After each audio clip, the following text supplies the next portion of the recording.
আসসালামু আলাইকুম সুপ্রিয় শিক্ষার্থী বন্ধুরা, আসিফ অনলাইন ভিডিও ইউটিউব চ্যানেলের পক্ষ থেকে সবাইকে স্বাগতম। আশা করি সকলে ভালো আছো।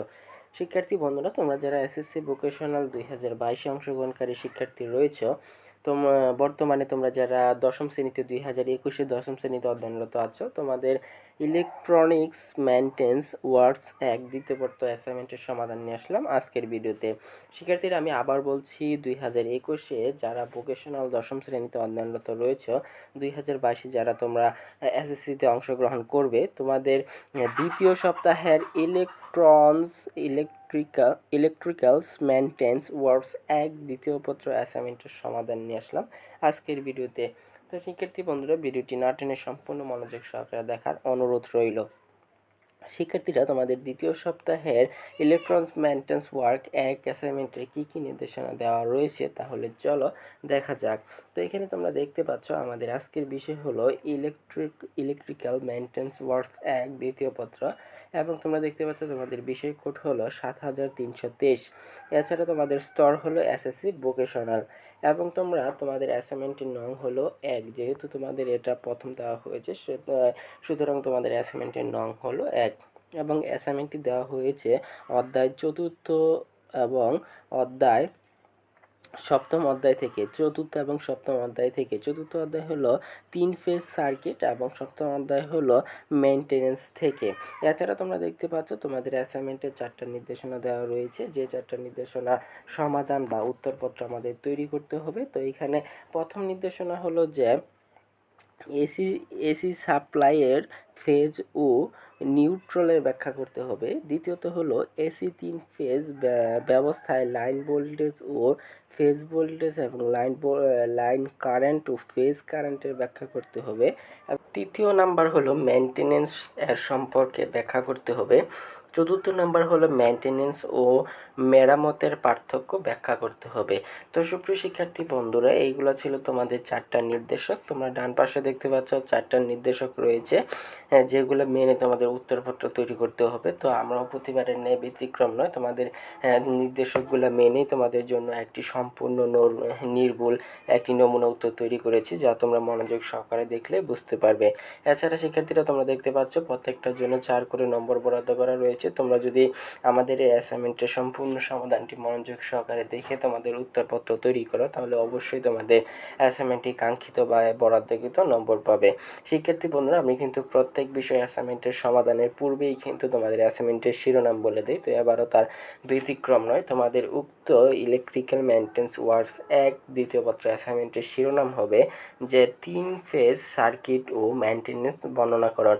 আমি আবার বলছি, তোমাদের উক্ত অ্যাসাইনমেন্টের শিরোনাম হবে 3 ফেজ সার্কিট ও মেইনটেনেন্স বর্ণনাকরণ। তো সুপ্রিয় শিক্ষার্থী বন্ধুরা, এতটুকুই ছিল তোমাদের অ্যাসাইনমেন্টের নির্দেশনা সমূহ। তাহলে চলো আর দেরি না করে তোমাদের জন্য যে একটি নির্ভুল নমুনা উত্তর সাজিয়েছি, তাহলে উক্ত অ্যাসাইনমেন্টের সমাধানে চলে যাই। শিক্ষার্থী বন্ধুরা, চলে আসলাম তোমাদের অ্যাসাইনমেন্টের উত্তরপত্রে। তোমরা দেখতে পাচ্ছ, তো আমাদের প্রথম নির্দেশনা দেওয়া ছিল যে এসি সাপ্লাইয়ের ফেজ ও নিউট্রালের ধারণা। তো এখানে আমরা সুন্দরভাবে তোমাদের উত্তরপত্রটি তৈরি করেছি, যা তোমরা দেখতে পাচ্ছ। শিক্ষার্থী বন্ধুরা, তোমাদের প্রত্যেক সপ্তাহের প্রত্যেক বিষয় অ্যাসাইনমেন্টের সমাধানগুলো আমরা খুব কষ্ট মেহনত করে তোমাদের জন্য তৈরি করে থাকি। তাই শিক্ষার্থী বন্ধুরা, তোমাদের একটি লাইক, কমেন্ট, সাবস্ক্রাইব আমাদের অনুপ্রাণিত করে এবং পরবর্তী অ্যাসাইনমেন্টের সমাধানগুলো তৈরি করতে আগ্রহ যোগায়। তাই শিক্ষার্থী বন্ধুরা, এখনই ভিডিওটিতে লাইক দিয়ে আমাদের চ্যানেলটি সাবস্ক্রাইব করে ফেলো এবং সাথে থাকা বেল বাটনটি অন করতে ভুলবে না, কেননা বেল বাটন অন করলে পরবর্তী অ্যাসাইনমেন্টের সমাধানগুলো যখন আপলোড করব সঙ্গে সঙ্গেই তোমাদের কাছে চলে যাবে। তো শিক্ষার্থী বন্ধুরা, তো এখনই আমাদের ভিডিওটিতে লাইক দিয়ে আমাদের ইউটিউব চ্যানেলটি সাবস্ক্রাইব করে আমাদের ইউটিউব পরিবারের একজন সদস্য হয়ে যাও। তো এখানে দেখতে পাচ্ছ আমরা প্রথমে দিয়েছি যে এসি সাপ্লাই ও ফেজ নিউট্রালের ধারণা। এটি হলো আমাদের প্রথম নির্দেশনা। তো এখানে দেওয়া রয়েছে ফেজ অর্থ দশা বা অবস্থান। এসি সাপ্লাইয়ের ফেজ বলতে কারেন্ট ও ভোল্টেজের মান, দিক এবং অন্যকে বোঝায়। ফেজ সম্পর্কে জানতে হলে প্রথমে ফেজ অ্যাঙ্গেল সম্পর্কে ধারণা রাখতে হবে। সার্কিটের এসি প্রবাহের ক্ষেত্রে ফেজ ভোল্টেজ ও ফেজ কারেন্টের মধ্যবর্তী কৌণিক দূরত্ব ফেজ অ্যাঙ্গেল বলে। যদি ভোল্টেজের অপেক্ষায় কারেন্ট এগিয়ে থাকে তবে তাকে লিডিং অ্যাঙ্গেল, এবং যদি ভোল্টেজের অপেক্ষায় কারেন্ট পিছিয়ে থাকে তবে তাকে ল্যাগিং অ্যাঙ্গেল বলে। যদি ভোল্টেজ ও কারেন্টের মধ্যে কোনো কৌণিক দূরত্ব না থাকে থাকে অর্থাৎ ফেজ অ্যাঙ্গেল শূন্য হয় তবে বলা হয় যে ভোল্টেজ ও কারেন্টের ফেজে আছে। খাঁটি রেসিস্টিভ সার্কিটের ভোল্টেজ ও কারেন্ট একই ফেজে থাকে। তারপর আমরা নিউট্রালে দিয়েছি যে নিউট্রাল শব্দ হচ্ছে এসেছে নিউট্রাল অর্থাৎ চার্জহীন। এসি সাপ্লাই ব্যবস্থায় সিঙ্গেল ফেজ সাপ্লাই পাওয়ার জন্য ট্রান্সফরমারের স্টার পয়েন্ট থেকে একটি লাইন বের করা হয়। এই লাইনগুলোকে সাধারণত নিউট্রাল বলে। নিউট্রালে কোনো কারেন্ট থাকে না, তাই এই তার নিউট্রাল হয়ে থাকে। তো শিক্ষার্থী বন্ধুরা, এতটুকু ছিল তোমাদের প্রথম নির্দেশনা উত্তরপত্র। এখন আমরা চলে যাব দ্বিতীয় নির্দেশনার উত্তরপত্রে।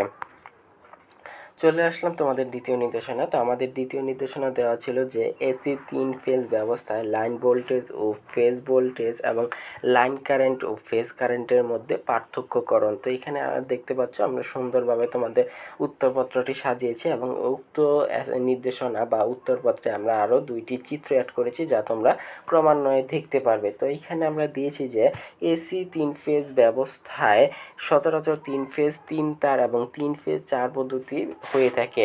ডিস্ট্রিবিউশন ট্রান্সফরমারের সেকেন্ডারি সাইডের স্টার কানেকশন এবং করে যেখান থেকে 3 ফেজ 3 তার ও 3 ফেজ 4 পদ্ধতি লাইন বের করা হয়। 3 ফেজ 3 তার পদ্ধতিতে শুধু 3টি লাইন তার থাকে, আবার 3 ফেজ 4 পদ্ধতি 3টি লাইন এবং একই নিউট্রাল থাকে এবং ডিস্ট্রিবিউশন ট্রান্সফরমারের স্টার পয়েন্ট থেকে এই নিউট্রাল লাইন বের করা হয় এবং নিউট্রাল তারকে আর্থের সাথে সংযোগ করা হয়ে থাকে। 3 ফেজ 3 তার এবং 3 ফেজ 4 তার পদ্ধতি যে কোনো 2টি লাইনের মধ্যে যে ভোল্টেজ পাওয়া যায় তাই লাইন ভোল্টেজ, আর 3 ফেজ 4 পদ্ধতিতে যে কোনো একটি লাইন বা নিউট্রাল তারের মধ্যে যে ভোল্টেজ পাওয়া যায় তাই হলো ভোল্টেজ। 3 ফেজ 3 তার পদ্ধতি নিউট্রাল নাই বিদায় এতে ফেজ ভোল্টেজ পাওয়া যায় না। নিচে চিত্রের লাইনে ভোল্টেজ ফেজ ভোল্টেজ দেখানো হলো। তো এই ছিল তোমাদের দুইটার মধ্যে পার্থক্য বা ব্যাখ্যা। এখন আমরা তোমাদের এই দ্বিতীয় নির্দেশনার উত্তরই আমরা 2টা চিত্রের মাধ্যমে তোমাদেরকে দেখাবো যাতে তোমাদের উত্তরপত্রটি সঠিক হয় বা বেশি নাম্বার পাও তোমরা। তো শিক্ষার্থীরা তোমরা দেখতে পাচ্ছ এখানে আমরা চিত্র দিয়েছি, এখানে এসি 3 ফেজ 3 পদ্ধতি আর এখানে এসি ফেজ 4 পদ্ধতি। তো এখানে আমরা দুইভাবে 2টা চিত্র অঙ্কন করেছি। আশা করি স্পষ্ট তোমাদের বোঝা যাচ্ছে, তোমরা চিত্রটি অঙ্কন করতে পারবে। চিত্রগুলো তোমরা অবশ্যই কাঠ পেন্সিল দিয়ে অঙ্কন করবে এবং চিত্রগুলো অবশ্যই তোমরা অঙ্কন করতে ভুলবে না, কেননা চিত্রগুলো অঙ্কন করলে তোমাদের উত্তরপত্রগুলো সঠিক বা অতি উত্তম নাম্বার পাওয়ার যোগ্য হয় এবং শিক্ষকেরা ভালো মূল্যায়ন করে, এতে তোমরা ভালো নাম্বার পাবে এবং এতে আমাদের সার্থক। তো শিক্ষার্থীরা, তোমাদের সম্পূর্ণ অ্যাসাইনমেন্টের সমাধান কিন্তু আমরা খুব কষ্ট করে তোমাদের পড়িয়ে বুঝিয়ে দেওয়ার চেষ্টা করি যাতে তোমরা উত্তরপত্রটি সঠিক এবং নির্ভুলভাবে লিখতে পারো। এতে করে তোমরা ভালো নাম্বার পাবে এবং এতে আমাদের সার্থকতা। তাই শিক্ষার্থী বন্ধুরা, ভিডিওটি না টেনে সম্পূর্ণ মনোযোগ সহকারে দেখার অনুরোধ রইল। তো এখানে প্রথম 2টা চিত্র তোমরা অঙ্কন করবে, তারপরে রয়েছে তো তারপরে দেখতে পাচ্ছ যে তার আমরা দিয়েছি যে এসি 3 ফেজ তার ও 3 ফেজ 4 দ্বারা পদ্ধতি লাইন কারেন্ট ও ফেজ কারেন্ট বলতে প্রতিটি লাইন দিয়ে যে কারেন্ট প্রবাহিত হয় তাকে বোঝায়। নিচে চিত্রে লাইন কারেন্ট ও ফেজ কারেন্ট দেখানো হলো। এই প্রথমটা যেটা ছিল, তারপরের এই 2টা চিত্র হলো ডিস্ট্রিবিউশন ট্রান্সফরমার সেকেন্ডারি আর এখানে ডিস্ট্রিবিউশন ট্রান্সফরমার সেকেন্ডারি। তো এখানে আমরা দিয়েছি এসি ফেজ 3 তার পদ্ধতি আর এখানে হলো এসি ফেজ 4 পদ্ধতি। তো এটা হলো দ্বিতীয় 2 চিত্র। এই চিত্রের মাধ্যমে তোমাদের দ্বিতীয় নির্দেশনার উত্তরপত্র শেষ হবে। আশা করি তোমরা সম্পূর্ণ মনোযোগ সহকারে তোমাদের উত্তরপত্রটি তৈরি করতেছ। তারপর শিক্ষার্থী বন্ধুরা, চলে আসলাম তোমাদের তৃতীয় নির্দেশনা উত্তরপত্রে। তো আমাদের তৃতীয় নির্দেশনা দেওয়া ছিল যে মেনটেনেন্সের ধারণা। তো এখানে আমরা সুন্দরভাবে মেনটেনেন্সের ধারণা তুলে ধরেছি। আশা করি তোমরা স্পষ্ট বুঝতে পারতেছ। শিক্ষার্থী বন্ধুরা, তোমরা যারা এখনও আমাদের চ্যানেলটি সাবস্ক্রাইব করোনি দ্রুত সাবস্ক্রাইব করে ফেলো এবং সাথে থাকা বেল বাটনটি অন করতে ভুলবে না, কেননা বেল বাটন অন করলে পরবর্তী অ্যাসাইনমেন্টের সমাধানগুলো আপলোড করার সঙ্গে সঙ্গেই তোমরা পেয়ে যাবে। তাই শিক্ষার্থী বন্ধুরা, এখনই ভিডিওটিতে লাইক দিয়ে আমাদের চ্যানেলটি সাবস্ক্রাইব করে ফেলো এবং সাথে থাকা বেল বাটনটি অন করে দিও। এবং শিক্ষার্থীরা, তোমাদের বন্ধুদের মধ্যে আমাদের এই অ্যাসাইনমেন্টের সমাধান বা ভিডিওটি শেয়ার করতে ভুলবে না, কেননা তোমাদের বন্ধুদের মধ্যে শেয়ার করলে তোমার মাধ্যমে তোমার বন্ধুদের একটু হলে উপকারে আসতে পারে উক্ত অ্যাসাইনমেন্টের সমাধানের মাধ্যমে। তো শিক্ষার্থীরা, এখানে দেখতে পাচ্ছ তোমাদের তৃতীয় নির্দেশনা হলো মেনটেনেন্সের ধারণা। তো এখানে আমরা দিয়েছি মেনটেনেন্স একটি ইংরেজি শব্দ, এর অর্থ রক্ষণাবেক্ষণ, অর্থাৎ কোনো কিছু সঠিক বা সুন্দরভাবে রাখা যাতে তা অনাকাঙ্ক্ষিতভাবে নষ্ট বা ক্ষতিগ্রস্ত না হয়, অর্থাৎ ব্যয়ের অনুপযোগী না হয়। ব্যবহৃত বা ব্যবহারের উদ্দেশ্য রক্ষিত অথবা গুদামকৃত কোনো বস্তু বা দ্রব্য সামগ্রী যাতে অনাকাঙ্ক্ষিত প্রাকৃতিক প্রভাব, পরিবেশগত প্রভাব বা ব্যবহারকালীন কম প্রভাব ইত্যাদি কারণে ক্ষতিগ্রস্ত হয়, সেই জন্যই সে সকল ব্যবস্থা ও পদক্ষেপ গ্রহণ করা হয়ে থাকে। তাই রক্ষণাবেক্ষণ বা মেনটেনেন্স বলা হয়ে থাকে। তো শিক্ষার্থীরা, এতটুকু ছিল তোমাদের তৃতীয় নির্দেশনার উত্তরপত্র। তাহলে চলো আমরা চতুর্থ নির্দেশনায় চলে যাই। তো এখানে তোমরা দেখতে পাচ্ছ আমাদের চতুর্থ নির্দেশনা দেওয়া ছিল যে মেনটেন্যান্সের প্রয়োজনীয়তা। তো এখানে আমরা 1-2 ক্রমিক আকারে সুন্দরভাবে সাজিয়েছি তোমাদের উত্তরপত্রটি তোমরা দেখতে পাচ্ছ। তো এখানে চতুর্থ নির্দেশনা উত্তরপত্রে রয়েছে, সঠিক সময় এবং সুষ্ঠুভাবে মেনটেন্যান্স করা না হলে কোনো যন্ত্রপাতি বা মেশিন দ্বারা কাঙ্ক্ষিত সার্ভিস পাওয়া যায় না। তাই মেনটেন্যান্সের অপ্রয়োজনীয়তা অপরিসীম, নিম্নলিখিত কারণে মেনটেন্যান্সের অপরিহার্য। তো এখানে আমরা 1-2 আকারে 7 পর্যন্ত দিয়েছি। প্রথমত হলো বস্তু সামগ্রী ও যন্ত্রপাতি অনাকাঙ্ক্ষিতভাবে নষ্ট ও ক্ষতিগ্রস্ত হওয়ার থেকে রক্ষা করে।